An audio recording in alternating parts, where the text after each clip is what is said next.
Next topic है anti poverty measures. Removal of poverty India की developmental strategy का एक मेजर ऑब्जेक्टिव रहा है। गवर्नमेंट की current anti poverty strategy mainly दो प्लैंक्स यानी कि दो factor, promotion of economic growth and targeted anti poverty programs पर ही डिपेंड है। 1980s तक 30 साल की अवधि के दौरान पर पर्सन इनकम में कोई बढ़ोतरी नहीं हुई और गरीबी में भी कोई ज्यादा कमी नहीं आई। 1950s के दशक की शुरुआत में एस्टिमेट्स जो पुअर्टी थी वो 45% का था और 1980 के शुरुआत में भी वो वही बना रहा। 1980s के दशक में इंडिया की इकोनॉमिक ग्रोथ वर्ल्ड में सबसे ज्यादा रही। ग्रोथ रेट 1907 के दशक में करीब 3.5% के एवरेज से बढ़कर 1980s और 90s के दशक में 6% के करीब पहुंच गई। हायर ग्रोथ रेट्स ने गरीबी को कम करने में एक इम्पॉर्टेंट रोल निभाया है। इसलिए ये क्लियर होता जा रहा है कि इकोनॉमिक ग्रोथ और पुअर्टी रिडक्शन के बीच एक स्ट्रॉन्ग लिंक है। इकोनॉमिक ग्रोथ अपॉर्चुनिटीज को बड़ा बना देती है और ह्यूमन डेवलपमेंट में भी इन्वेस्ट के लिए जरूरी रिसोर्सेज प्रोवाइड कराती है। ये एजुकेशन में इन्वेस्ट से ज्यादा इकोनॉमिक्स रिटर्न्स पाने की आशा में लोगों को अपने बच्चों को लड़कियों सहित स्कूल भेजने के लिए प्रोत्साहित करती है। मोर ओवर यह पॉसिबल है कि इकोनॉमिक ग्रोथ से अपॉर्चुनिटीज से गरीब लोग डायरेक्ट एडवांटेज नहीं उठा सके। इसके अतिरिक्त एग्रीकल्चर सेक्टर में एक्सपेक्टेशन से बहुत कम रही, जो चाहते थे इतना आउटपुट नहीं हुआ। गरीबी पर उसका डायरेक्ट बैरिंग यानी कि प्रभाव पड़ा क्योंकि गरीब लोगों का एक बड़ा भाग गांव में रहता था और एग्रीकल्चर के ऊपर डिपेंडेंट था। इन सिचुएशन में टारगेटेड एंटी पोवर्टी प्रोग्राम्स की बहुत जरूरत है। ऑल्दो ऐसी अनेक योजनाएं हैं जिनको डायरेक्टली या इनडायरेक्टली गरीबी कम करने के लिए बनाया गया। उनमें से कुछ का उल्लेख यहाँ करना जरूरी है। National rural employment guarantee act NREGA 2005 को सितंबर में उसे पास किया गया था। ये एक्ट हर एक साल देश के 200 जिलों में हर एक रूरल फैमिलीज को 100 डेज के अश्योर्ड एम्प्लॉयमेंट प्रोवाइड करता है। जॉब्स का 1/3 रोजगार महिलाओं के लिए रिजर्व्ड है। Central government national employment guarantee fund भी एस्टैब्लिश कराई गई। इसी तरह स्टेट गवर्नमेंट भी स्टेट एम्प्लॉयमेंट गारंटी फंड की स्थापना करेगी। अंडर द प्रोग्राम अगर इम्प्लीमेंटेशन को यानी कि जो अप्लाई करने वाला है एप्लीकेंट को 15 दिन के अंदर एम्प्लॉयमेंट नहीं मिली तो उसे डेली अनएम्प्लॉयमेंट अलाउंस का भी हकदार माना जाएगा। एक और important program national food for work program यानी कि NFWP, जिसे 2004 में देश के सबसे पिछड़े 156 जिलों में लागू किया गया। यह प्रोग्राम उन सभी रूरल पुअर के लिए है जिन्हें मजदूरी पर रोजगार की जरूरत है। इम्प्लीमेंटेड 100% सेंट्रली प्रोग्राम के रूप में किया गया है। राज्यों के यानी कि स्टेट के food grains free of cost available कराए जा रहे हैं। एक बार नरेगा लागू हो जाए तो काम के बदले अनाज NFWP का राष्ट्रीय कार्यक्रम भी इस प्रोग्राम के अंतर्गत आ जाएगा। प्राइम मिनिस्टर रोजगार योजना PMRY एक अन्य दूसरी स्कीम है जिसे 1993 में शुरू किया गया। इस प्रोग्राम का उद्देश्य रूरल एरियाज और स्मॉल टाउन्स में एजुकेटेड अनएम्प्लॉयमेंट के लिए सेल्फ एम्प्लॉयमेंट अपॉर्चुनिटीज प्रोवाइड करना है। उन्हें छोटे बिजनेस और ट्रेड स्थापित करने में उनकी मदद की जाती है। रूरल एम्प्लॉयमेंट जनरेशन प्रोग्राम की शुरुआत 1995 में किया गया। इसका उद्देश्य गांव में और छोटे शहरों में सेल्फ एम्प्लॉयमेंट प्रोवाइड करना था।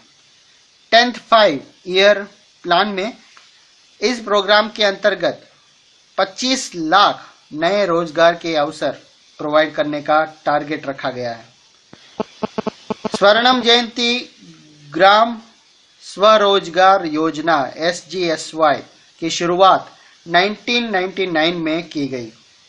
इस प्रोग्राम का उद्देश्य पुअर फैमिलीज को असिस्ट करना और उन्हें सेल्फ हेल्प ग्रुप में ऑर्गेनाइज करके बैंक क्रेडिट और गवर्नमेंट सब्सिडी से पॉवर्टी लाइन से ऊपर लाना है। प्रधानमंत्री ग्रामोदय योजना PMGY 2000 में लॉन्च हुआ। ये प्रोग्राम इसके अंतर्गत primary health, primary education, rural shelter, rural drinking water and rural electrification जैसी बेसिक सर्विस के लिए राज्यों को एडिशनल केंद्रीय सहायता दी जाती है। एक और इम्पोर्टेंट स्कीम अंत्योदय अन्न योजना AAY है, जिसके बारे में आप अगले चैप्टर में डिटेल से पढ़ेंगे।